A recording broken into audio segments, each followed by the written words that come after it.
வணக்கம் நண்பர்களே! எல்லாரும் எப்படி இருக்கீங்க? நான் ரொம்ப நல்லா இருக்கேங்க.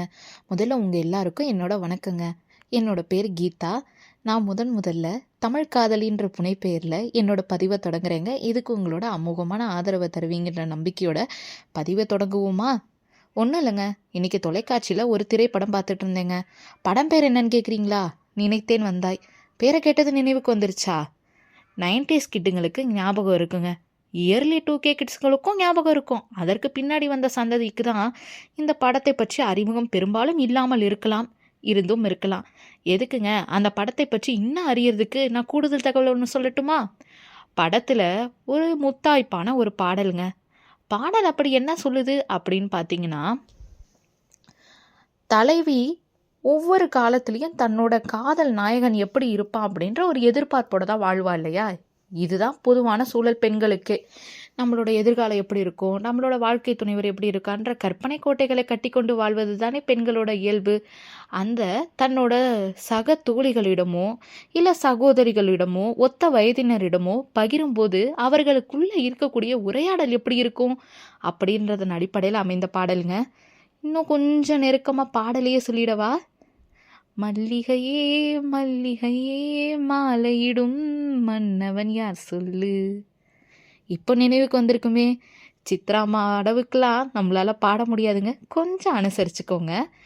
இந்த படத்தை பார்த்ததுமே எனக்கு ஒரு நிகழ்வு நினைவுக்கு வந்ததுங்க. படத்திலேயே ஒரு காட்சி இருக்கும். விஜய் தேவயானியை சந்திக்கும் போது தேவயானி தன்னோட வீட்டு தோட்டத்துக்கு விஜயை கூட்டிட்டு போவாங்க. அப்போ அவங்க தோட்டத்தில் வளர்க்கக்கூடிய ஒரு கொய்யா மரத்தை காட்டி, இது என்னோட ஃப்ரெண்டுங்க, நான் கைத்தட்டுனா இது பழம்லாம் கொடுக்குங்க அப்படின்னு ஒரு அறிமுகத்தை கொடுப்பாங்கங்க. இதை பார்த்ததுமே எனக்கு நினைவுகள் எல்லாமே சங்க இலக்கியங்களை நோக்கி பறந்தோடி போச்சுன்னே சொல்லலாங்க. ஏன்டா சங்க இலக்கியங்களை யோசிச்ச அப்படின்னு கேட்குறீங்களா? அந்த மாதிரியான ஒரு சூழலும் சங்க இலக்கியத்தில் புனையப்பட்டு தானங்க இருக்குது. சங்க இலக்கியம் சங்க இலக்கியன்றிய முதல்ல அது என்னன்னு சொல்லுமா அப்படின்னு கேட்குறீங்களா? ஒன்றும் இல்லைங்க.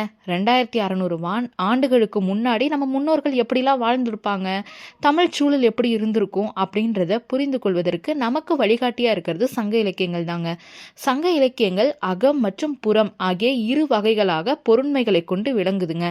அகம்னா என்னன்னு பார்த்தீங்களா, தலைவன் தலைவிக்கு இடையே இருக்கக்கூடிய அன்பு நிறைந்த காதல் வாழ்க்கை தாங்க அகம். காதல் இல்லைனா உலகமே இயங்காது இல்லைங்களா? அதனால அகம் சார்ந்த பாடல்கள் எல்லாமே அன்பின் அடிப்படையையும் நோக்கத்தையும் வெளிப்படுத்துவதாக இருக்குங்க. புற இலக்கியங்கள்னா தலைவனோட போர் அறம், அவன் போரில் வெளிப்படுத்திய வீரம், அவனுடைய அருட்பண்பு, கொடை ஆகிய சிறப்புகள் எல்லாமே போற்றப்படுங்க. அக்கால மக்களோட வாழ்வியல் முறைகள், நம்பிக்கைகள், பழக்க வழக்கங்கள், சடங்கு முறைகள் இதெல்லாத்தையும் அதிகமாக சொல்லக்கூடியதாக புற இலக்கியங்கள் இருக்குங்க. ஆக இந்த அகம் மற்றும் புறம் சார்ந்த இலக்கியங்களில் 18 நூல்கள் சங்க இலக்கியங்களாக சொல்லப்படுதுங்க. அந்த சங்க இலக்கியங்களில் 18 நூல்களில் 2 பகுப்பாக பிரிக்கலாங்க. 8 தொகை 10 பாட்டு. அந்த 8 தொகையில் ஒரு அகம் சார்ந்த இயங்கக்கூடிய ஒரு நூல் தான் நச்சினைங்க. அதில் 172வது பாட்டு தாங்க எனக்கு நினைவுக்கு வந்தது. அது என்ன பாட்டுன்னு கேட்குறீங்களா? நச்சினை 172வது பாடல் நெய்தல் திணைக்கு உரியதாக இருக்குங்க. பாடல் என்னன்னு முதல்ல பார்ப்போம், அதோட கருத்தை பின்னாடி பொருத்தி பார்ப்போமா? விளையாடு ஆயமோடு வெண்மணல் அழுத்தி மறந்தனம் துறந்த கால் முளை அகைய நெய்ப்பெய் தீம்பால் பெய்து இனிது வளர்ப்ப நும்மினும் சிறந்தது நுவ்வை ஆகுமென்று அன்னை கூறினள் புன்னையது நலனே.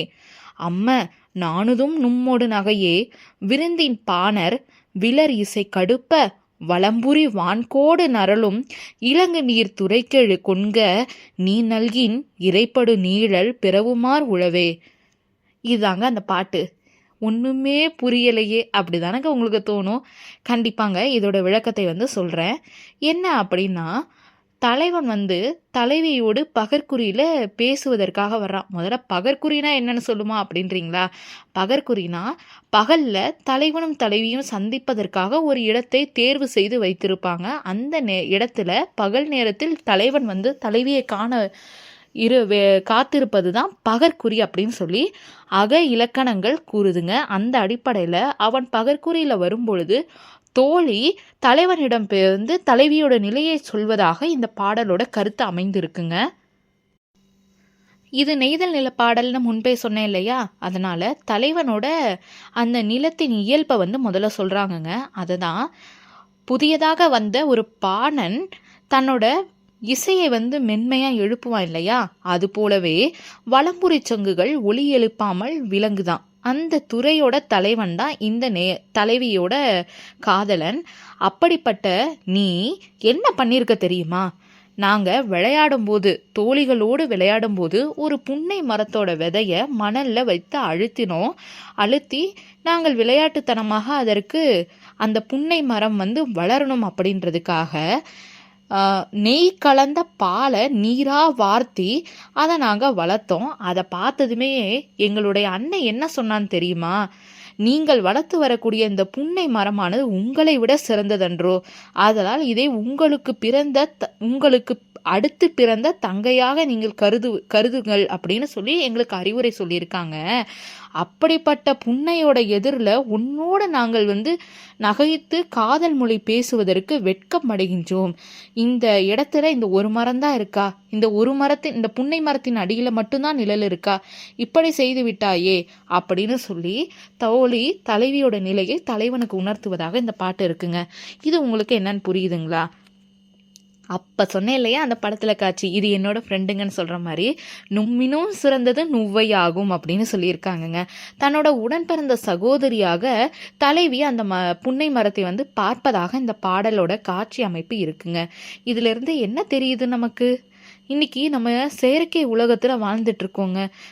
அலைபேசிகளுக்கும் இணைய ஊடகங்களுக்கும் அடிமைப்பட்டு இருக்கும்போது நம்மை சுற்றி இருக்கக்கூடிய இயற்கையை ரசிக்கக்கூட நமக்கு நேரம் கிடைக்கலங்க.